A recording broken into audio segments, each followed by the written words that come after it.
আসসালামু আলাইকুম, আমি গগন সাকিব। আশা করি সকলেই ভালো আছেন।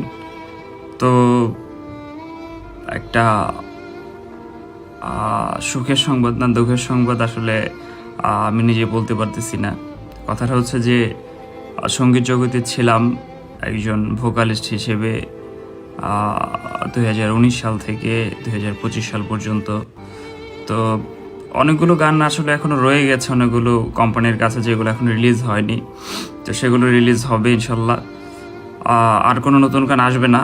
এরপর সঙ্গীত জগৎকে বিদায় জানালাম যে কোনো একটা কারণে।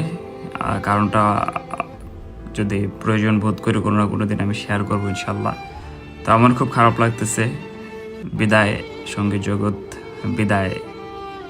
আর আপনারা আমার জন্য দোয়া করবেন, আপনারাও ভালো থাকবেন ইনশাল্লাহ।